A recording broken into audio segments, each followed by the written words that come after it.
Okay, so good morning, everyone. My name is Kenny Mathers. I'm here from Nokia today. Pretty excited. This is the first time I've ever been to a Qt Developer Day. And I've been asked to come and talk to you a little bit about the distribution opportunity with Nokia and specifically through Nokia Store. My role within Nokia is I head up developer programs and monetization for Nokia. So, you know, the kind of KPIs that I have is to make sure that developers are making money when they make an investment to build applications on Nokia platforms. So just so I can get a sense of the audience here, so how many of you today are distributing applications through Nokia Store? Okay, a couple of people. So for most of you, this is going to be relatively new. So really the objective of today's session, and I think I've got 20 minutes, but please, you know, anything that I cover today, if there's any questions, you know, feel free to either interrupt and we can answer them straight away, or if you wait until the end, I'm happy to answer any questions you have. But what I wanted to talk really about is to frame a little bit about where we see Qt fitting into the picture in terms of Nokia's platform strategy and how that translates to an opportunity for you as developers. And then specifically to look at Nokia Store and where we are today with the momentum. The store has been live for almost 2 years now. It's available preloaded on every single Nokia device. So I want to share with you some interesting facts and figures about how we're seeing growth in that store, how we're seeing developers drive monetization, and specifically relating to Qt because there's some pretty interesting trends there. Okay, so let's start by looking at the platform opportunity for Qt. So a couple of key things that I want you to take from this slide. So first of all, when we look at what is the install base, as a Qt developer, you guys have made a commitment and investment to spend the next few days here, understanding how you can build applications using Qt and specifically how you can leverage mobile as a platform. Now, for us in Nokia, when we look at the Qt opportunity, very much today, there is an install base of Symbian devices that are Qt ready. There's about 150 million of those in the market today that are active, where people are downloading applications on a daily basis. So that's your install base today. But that's going to continue to grow. So we expect, over the next 24 months, we expect that we're going to ship an additional 150 million Symbian-enabled devices that are running Qt out of the box that will be, growing that install base. So, we're looking at an install base of Symbian devices that are Qt-enabled being about 300 million. Massive, massive opportunity. So that's the opportunity today and also tomorrow. But there's something here that I want to focus on, which is the future. So in February, we announced a revised software strategy, as I'm sure many of you are aware. And we said 3 things with our software strategy.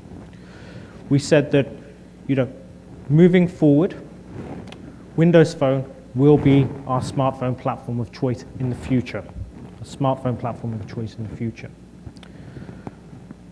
Second thing, we will continue as Nokia to invest in researching future technology disruptions and bringing those to the market.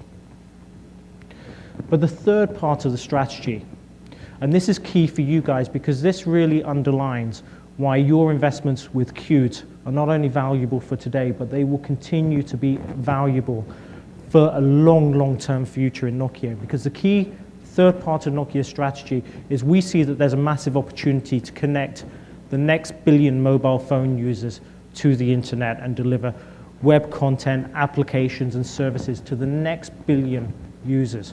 So these are people in emerging markets, these are people in Asia, in India, in China, in Vietnam, in Latin America, in Africa, where we see enormous growth opportunities. And we said that, that is a key strategic focus of the company, and that's where our future growth is going to come to. One thing that is absolutely clear is that we have stated that for us, that next billion opportunity, Qt is right in the heart of that. So today, when you're thinking about building mobile applications, think about it in the context of the smartphones. Think about it in the context of the 150 million Symbian devices that are in the marketplace today, and the additional 150 million Symbian devices that will be, selling through in the marketplace over the next couple of years. But also think about the future opportunity, about the fact that, when we talk about connecting the next billion users to internet services, to applications and content, we believe that Qt is going to be right in the center of that. So start thinking about those emerging market opportunities. So, what I really want to, stress here is that, this is a great investment that you guys are making. It's an investment that's not only going to benefit you in our smartphone space today, but it's also going to continue to, you'll reap rewards of that investment as we start to deliver on this strategy of connecting the next billion users. Sure.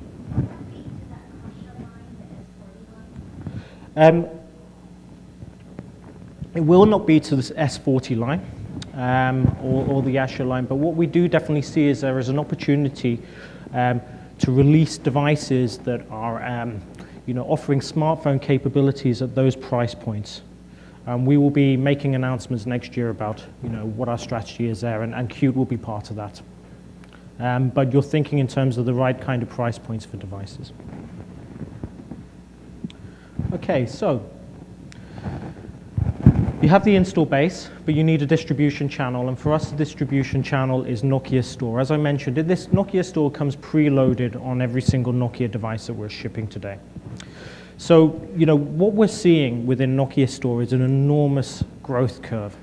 If you look at 18, so if you look at 18 months ago, 19 months ago, February 2010, we were at the stage where we were announcing that we were seeing 1 million downloads per day in Nokia Store.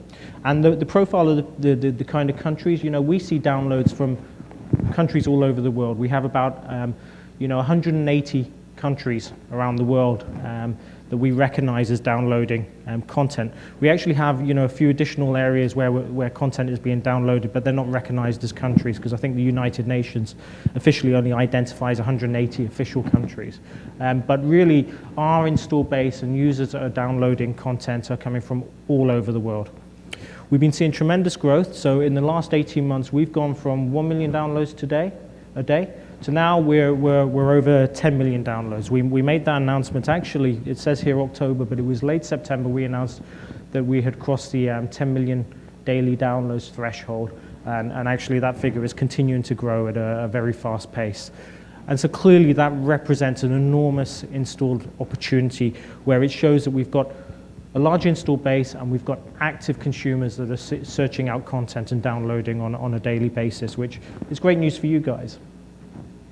One of the triggers that we saw that really started to grow the download content curve was the introduction of our first Symbian 3 devices. And they're the first devices where effectively Qt was available out of the box. It was on the phone already there. And we saw that in September 2010, and what we've seen since then is the pickup of downloads increasing at a very, very fast pace. So we've got the downloads. But what does it mean for you as a developer? Well, I wanted to share this stat with you, because this was done by a German research firm. And there's a lot of research firms out there that are tracking how download performance is for developers with their applications. Companies like Flurry as an example. And one thing that has been pretty consistent and that they're finding is that developers that develop within Nokia Store are entering into a less crowded marketplace. We have tens of thousands of apps, that's clear, but it's a much less crowded marketplace than some of the other application stores out there. We're not in a situation where, as a developer, you're building an application and you have to work out how are you going to differentiate your application against the other 450,000 other apps that are in that store. And so consequently, what that means is that, on average, Nokia developers are seeing about 160% more downloads of their applications in the Nokia Store than they are in other competing app stores. And in this situation, the benchmark here was the Apple App Store. So, that's an opportunity as well. There's a lot less Me Too types of products. there is much more opportunity for you as a developer to enter into our Nokia Store ecosystem and to differentiate yourself. So that's something I wanted to share with you.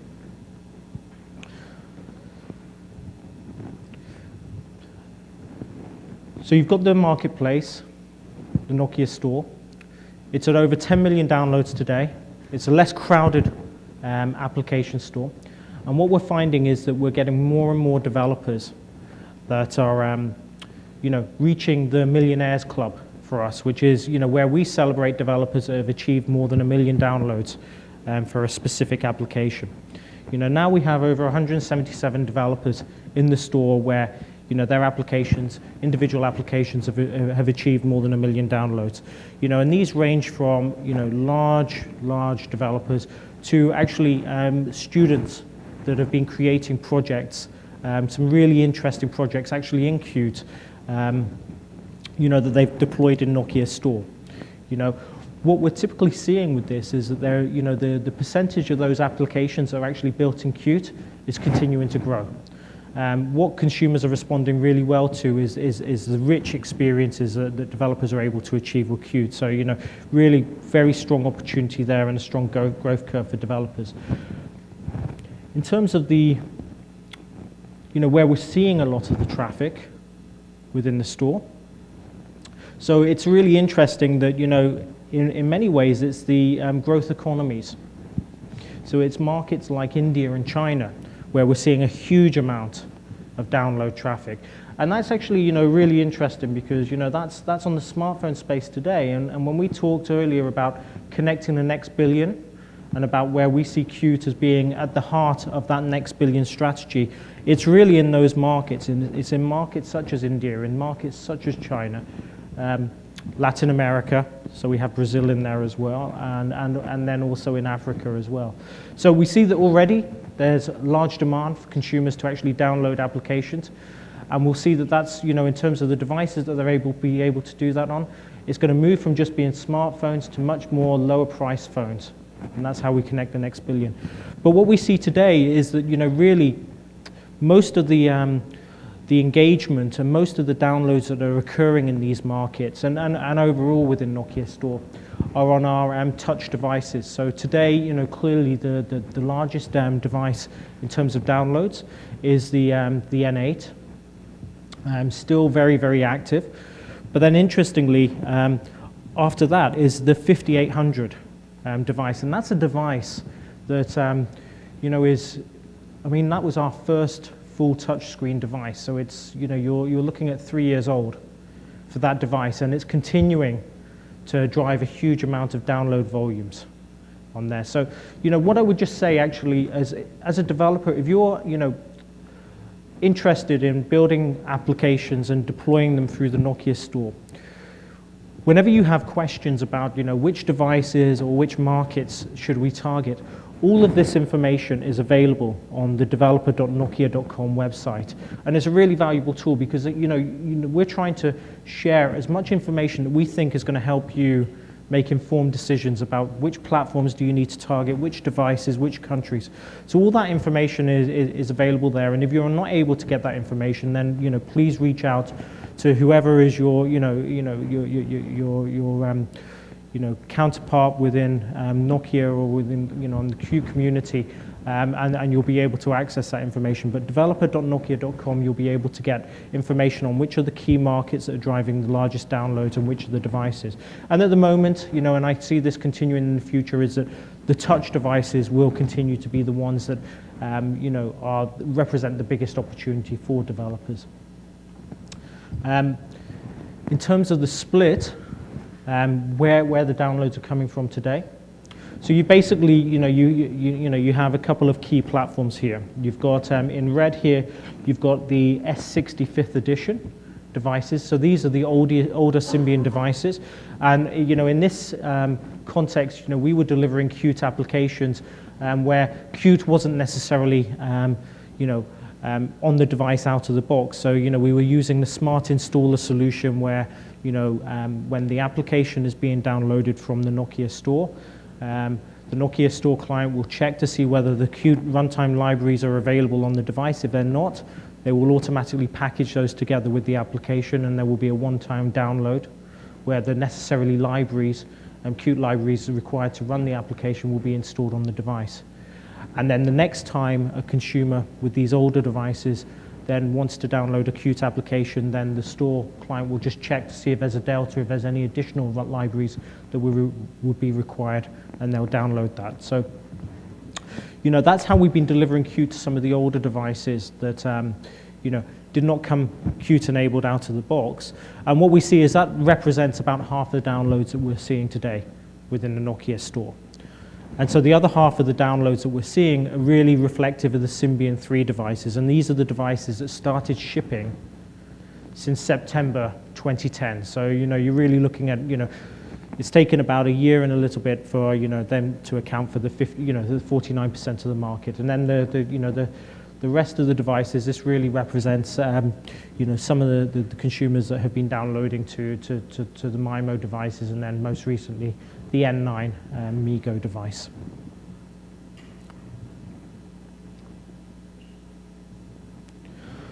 So what are we seeing in terms of trends? Well, if you look from the start of January this year, really, really positive trend in two key areas where you really look to see good performance indicators. So on the download piece, we're seeing a 10 times increase in downloads of Qt apps specifically within the store. But what's been really, really encouraging is that in terms of the sales and the revenues, we're starting to see that developers are starting to monetize their applications. And when we measure sales in this context, we're measuring how many developers are actually selling their application using a premium business model, so they're charging upfront for their content and using operator billing or credit card billing. And we've seen 20 times growth in that. And that trend is continuing. Okay, so great download success, encouraging trend there, but also representing a revenue opportunity. So very, very key.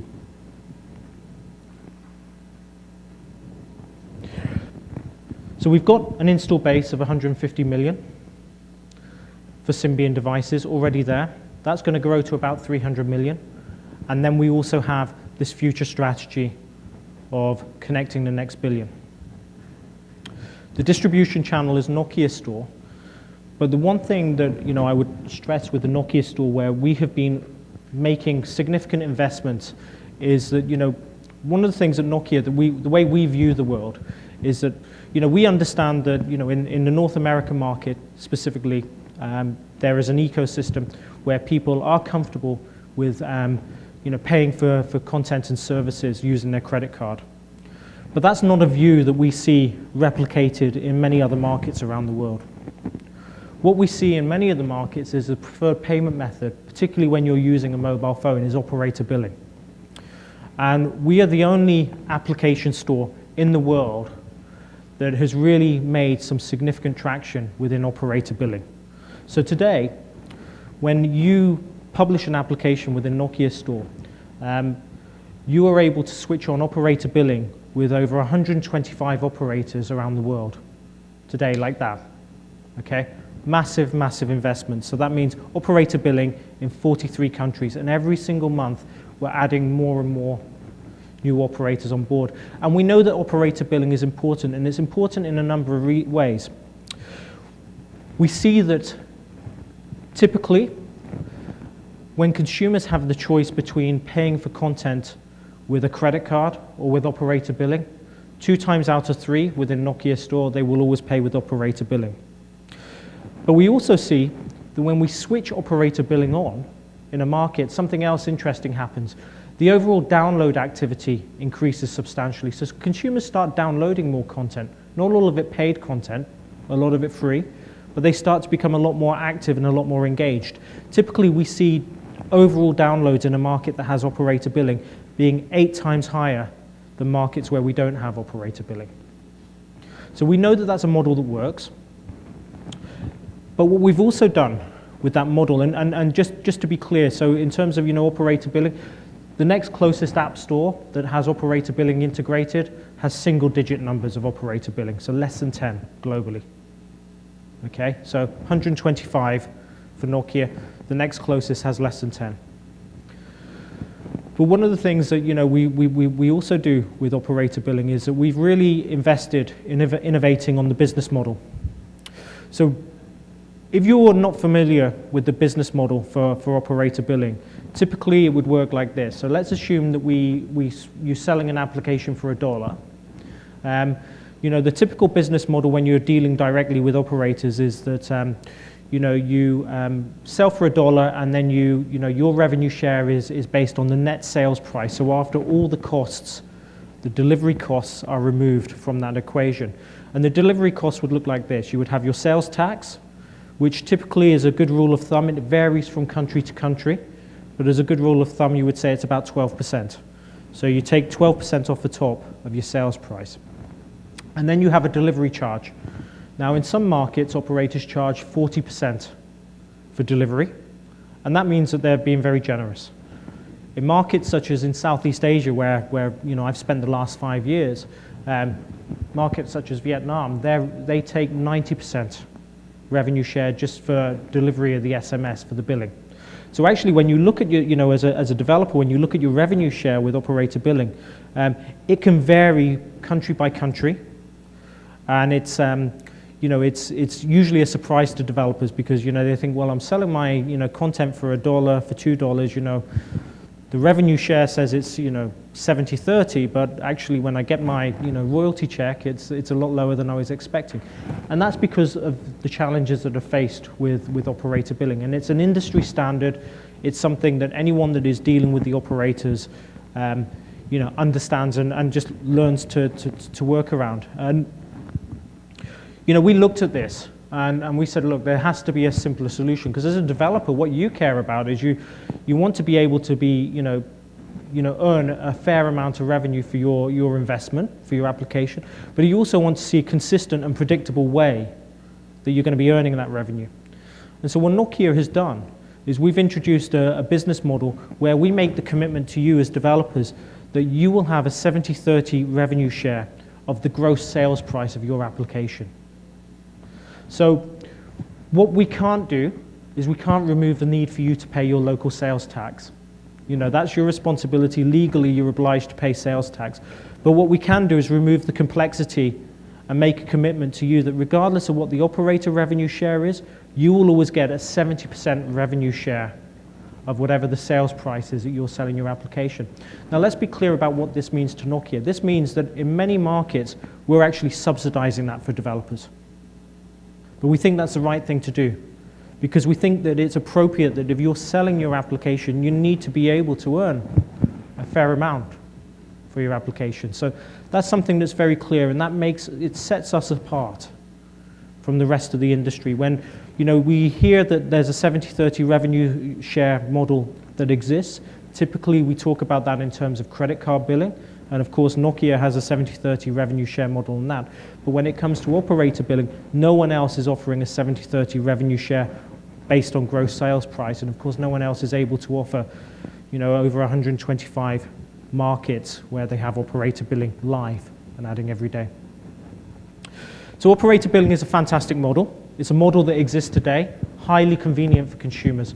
But there's also another couple of revenue models that you should also consider for your application. We're going to have some sessions later on this week where we have Kevin Chan, who's going to be here to talk about in-application purchase, which is supported within Qt within Nokia Store. So that's really looking more at the freemium model, where you can effectively offer your application free of charge to the consumer and then monetize through upgrades and features within the application. And what we're seeing from that is that there's a really high conversion rate, and that creates a lot of stickiness for your application. So many developers are starting to see a lot of positive results from that. And then we also have a gentleman from one of our partners called Interactive, which is an in-app advertising company. And Asaf Benjamin will be here, and he'll be sharing some stories about how in-app advertising is really helping to drive monetization for developers. Because it's really interesting, when you look at the monetization piece, a few years ago, the only option for a developer in order to make money from their applications was that they would, sell their applications, charge a price up front, and consumers would be expected to to pay before they've actually tried the application. And then that kind of model evolved a little bit into try and buy, but that's really been the model. What we've seen is that consumers now, really, with the amount of content that is available for free, if you really want to charge for content up front, then you probably need to look at your content and say it either has to be free or it's got to be fantastic. Kind of the internet model. So a lot of developers have actually started to experiment with things like in-app purchase, but also in-app advertising. So I share with you a story now about in-app advertising. So I was in London in September for Nokia World, and we had this session on monetization where we had lots of developers talking about how they're making money within Nokia store. And we had a developer from India, a developer called Twist Mobile. And these guys are, it's a very small company. It's only 2 years old. They're actually about 700 miles away from Delhi, so they're really in the heart of India. Nothing else around them. And they started building applications, and they were building in Java and also building in Qt. And they launched them in the Nokia store, and they were using the premium business model, so they were selling the application. So they had 15 titles. And from the course of January to August, they made $1,000. And they were like, okay, this is not what I was expecting. I was kind of hoping for a bit more money. Can't feed our families with this. So, they met with one of our partners who manage in-app advertising, and they decided to start experimenting. So they removed their paid apps from the store and replaced them with free versions that are subsidized with the advertising. And what they were sharing in London to the other developers there was that it took them 8 months to make their first $1,000. Now with the same applications, when they give them away free, typically they're seeing about $2,000 to $2,500 per day in revenue. So the moment that they stopped charging, they removed all the friction that consumers face in downloading the application. They had great applications, but the challenge was that they were trying to sell them.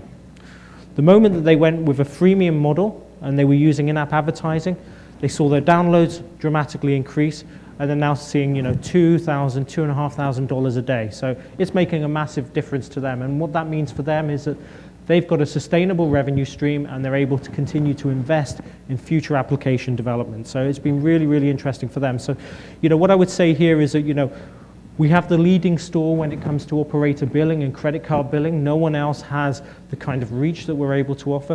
But we're also helping developers by innovating in terms of other payment models, because as the market evolves and different trends appear, we're making sure that we're making the investments to make sure you guys have the tools. So if you're interested in experimenting with in-app purchase, you can do that today. If you're interested in experimenting with in-app advertising, we also have solutions for you there. And again, you can go to developer.nokia.com, and there's a whole bunch of information and assets on there for you. So, that's the install base. We've talked about the monetization. Now, in order to publish on the store, again, go to the developer portal. You sign up as a publisher. It costs you €1, so that's, I guess, it's about $1. US, and from there you can submit an unlimited number of applications. We sign our applications, so we cover the cost of that. You don't have to pay for any of that. There's a QA and a moderation process, and there's lots of information about what that looks like on the publishing site, and you can start uploading content. Really tremendous opportunity. So really this is my last slide. So to summarize where we are, I think it's a really encouraging story. You've made the commitment to start investing in building applications in Qt, and I think what we will offer as a commitment to you, and we will continue to offer, is that we've got a large install base, and it's continuing to grow. And I'm really excited about this next billion strategy, because really I see that that's going to take it to the kind of volumes and the kind of scale that we've never seen before, and 150 million smartphones in the marketplace today, plus another 150 million to come. I mean, those are big numbers, but I actually see the potential for this next billion taking it to a whole new dimension. So that's incredibly important.